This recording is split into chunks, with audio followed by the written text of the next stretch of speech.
Уважаемые представители международного сообщества, мы обращаемся из штаб-квартиры Организации Объединенных Наций, организации, созданной для защиты прав каждого человека.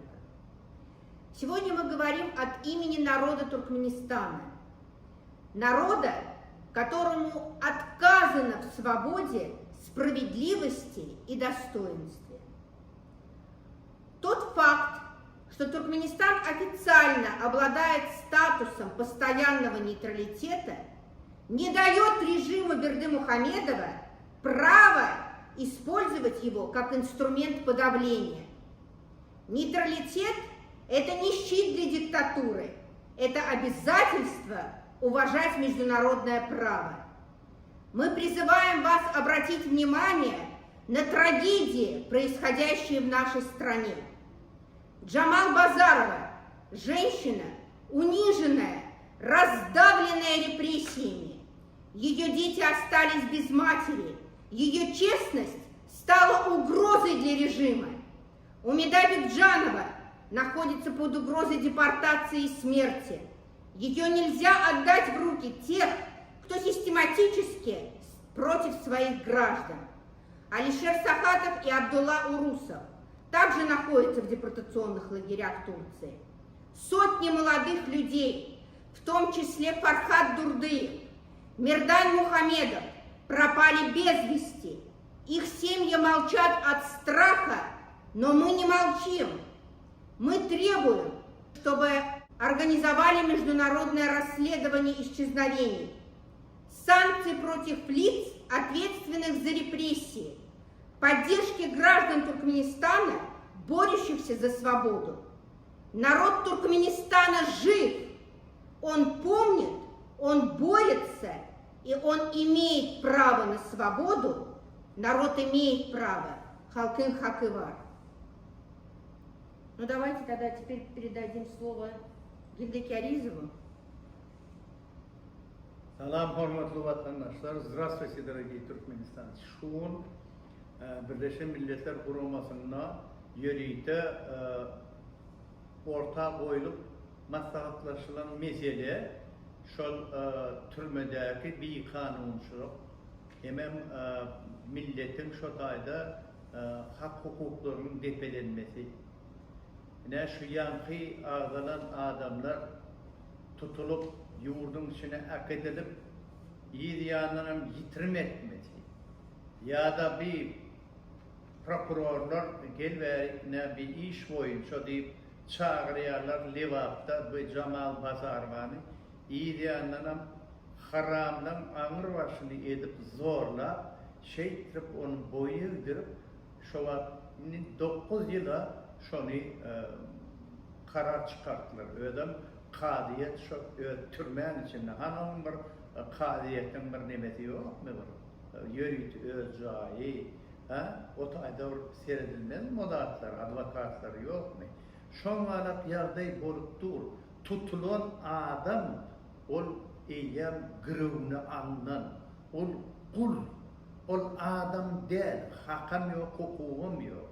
Onun için şu yurt başına duran, devlet başında duran adamlar ilk bilene atalı oğul bir yankı haram dağlar. Hemen şu yankı evini pavonlar, edenli edip biyarsalar. Nerede bolyan zatına şu tadeti dinle otuyor. Haydi devlette şu derecede bir pislik hemen bir nadan yağdaydı bir hayalık bulunuyor ama Türkmenistan var iyinin gözüne düştü. Onun için de hükman suratı bulatları dışarı yurda çıkanında da yurt içinde bulunduğunda da şu dağıtları yetirmeli, sebebi halkın hakkı var. Народ имеет право.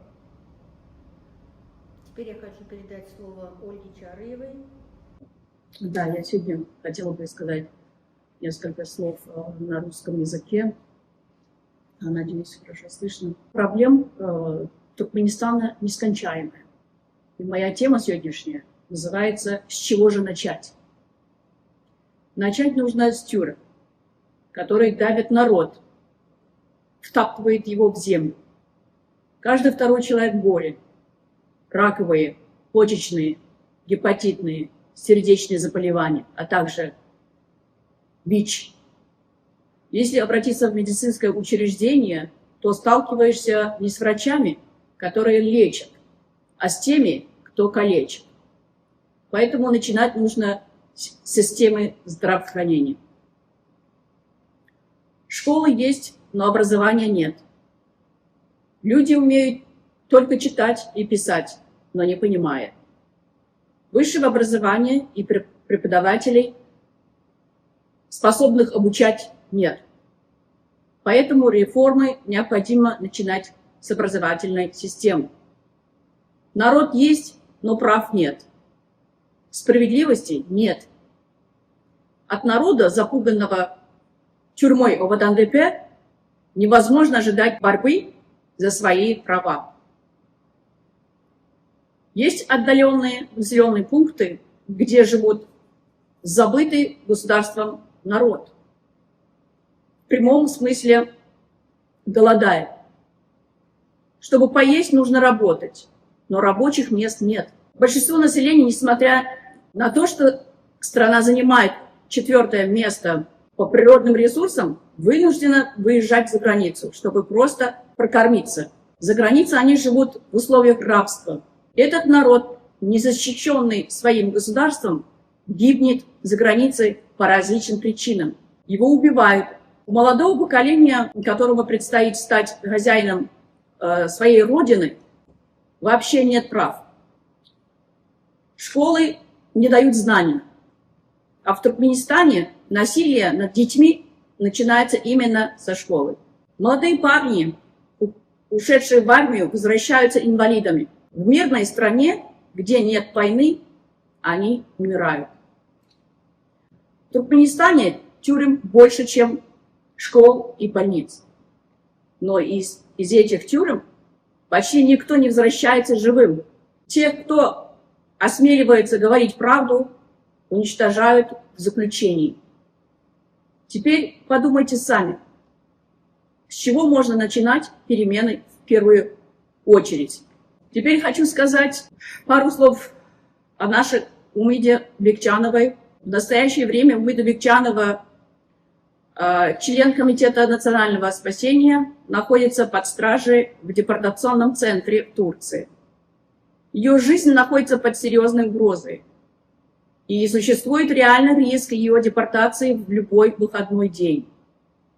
Умида Бекчанова на своем YouTube-канале объясняла гражданам Туркменистана Конституцию Туркменистана, а также Уголовный и Трудовой кодексы простым и доступным языком, поскольку власти Туркменистана убрали эти кодексы из продажи и с полок библиотек. Подобно Мердану Мухамедову, который был похищен из Турции год назад, Умида Бекчанова не представляла никакой угрозы обществу и не выдвигала экстремистских и террористических призывов.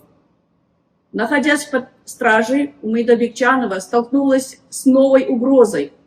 Посольство Туркменистана в Анкаре подало заявление, в котором выдвинуто дополнительное обвинение против нее, что может упростить ее похищение и насильственное возвращение в Туркменистан.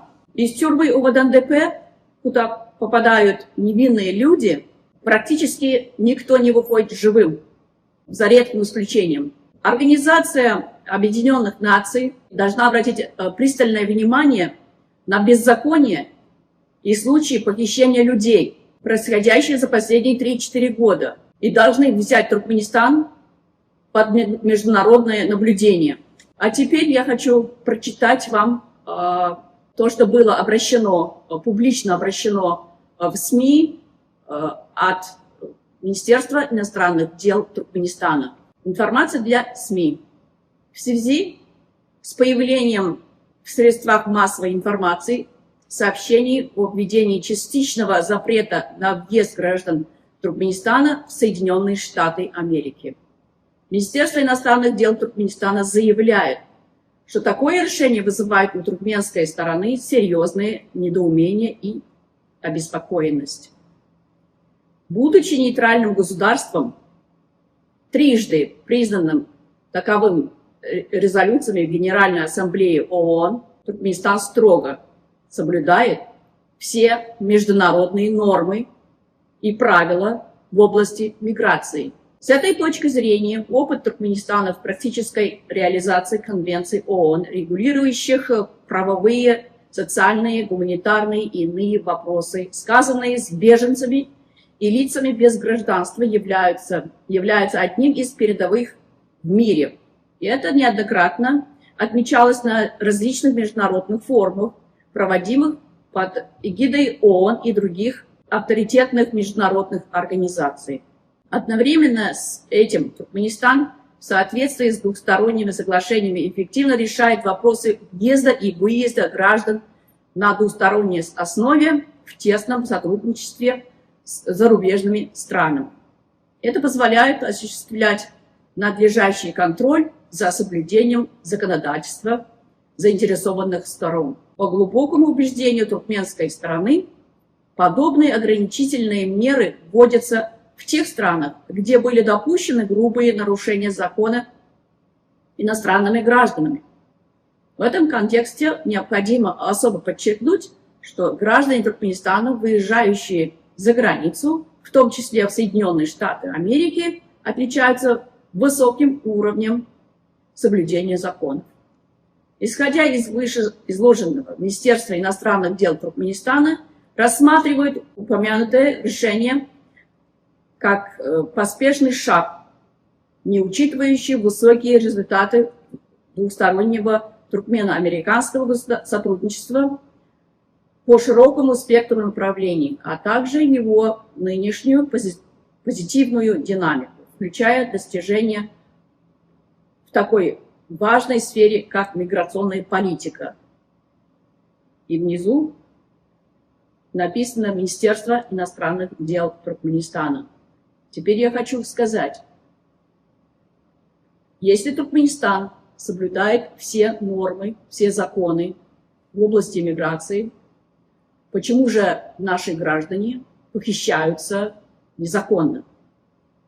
У них паспорта остаются там, где они жили, но они каким-то образом пересекают границы с помощью Министерства иностранных дел Туркменистана. Если в эти дни Умиду Бекчанову похитят, то мы посмотрим, и международное сообщество тоже будут наблюдать, как туркменское государство соблюдает все правила и законы в области миграции. В окончании я бы хотела еще пару слов сказать насчет Мирдана Мухамедова, которого похитили ровно год назад, в июне 26-го. А до сих пор мы не знаем о его судьбе, сколько лет дали. Подозреваем, что до 25 лет он был заключен в тюрьму, но в какой тюрьме неизвестно, и сколько лет дали неизвестно. Прошу всемирное сообщество обратить на это пристальное внимание и поинтересоваться, что происходит, что произошло с Мирданом Мухамедовым. Спасибо большое. Спасибо. Теперь предоставляется слово Дауду Кианизову. Good afternoon, esteemed members of the international community. I'm speaking to you today in English because it's the language that connects us across borders, across differences, and it's the language through which we can call for help. I stand before you not only as an individual, but as a representative of the youth of Turkmenistan, a generation that is caught in the clutches of oppression, denied the freedoms that every young person deserves. Over half of our population is under the age of 30, and yet we are denied the basic freedoms that allow us to dream, to speak, and to build a better future. The youth of Turkmenistan are being targeted. We're not only deprived of opportunities, but are also captured, detained, and deported for simply daring to question the status quo. Our generation is suffering under a regime that does not hesitate to silence any voice that challenges its powers. Recently, we have seen the tragic events and unjust treatment of several young people. Jamal Bazar, a courageous woman who stood for truth, was torn apart by the system that feared her honesty. Umida, a brave voice for freedom, is now at risk of being deported and murdered by those in power. Merdan, Farhat, along with many others, have disappeared without trace, their families left in torment with no answers. These are just a few examples of the countless lives impacted by the regime's brutality. The international community cannot remain silent any longer. These violations of human rights must not go unnoticed. We call on the United Nations, human rights organizations, and global governments to take immediate action. The youth of Turkmenistan are being destroyed, and the world must help us protect what remains of our future. This is not a call for charity, it is a call for justice. We demand the freedom to live without fear, to speak without being punished, and to have our voices heard. The youth of Turkmenistan deserves a future built on hope, not one built in silence and oppression. We're ready for change, but we cannot bring it alone. We need your support to make sure that those who are lost will not be forgotten. We're not just fighting for ourselves, but we're fighting for every young person whose voice is still silenced. Thank you. И в конце я хотела бы сказать, что мы призываем международное сообщество принять срочные меры и помочь народу Туркменистана в борьбе с нарушением прав нашего народа внутри страны и за рубежом, учитывая, что, как по последним сообщениям, на тех людей, которые не согласны с тем, что какой произвол творится внутри страны, негласно существует такая статья, как 199-я.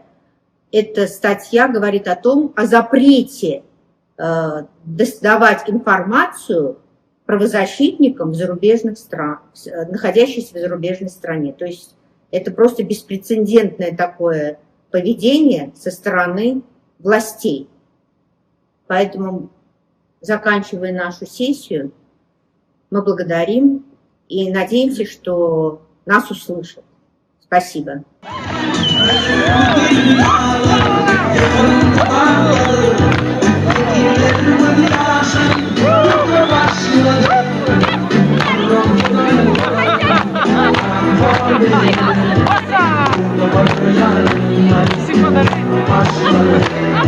Adat yolu, atlanır.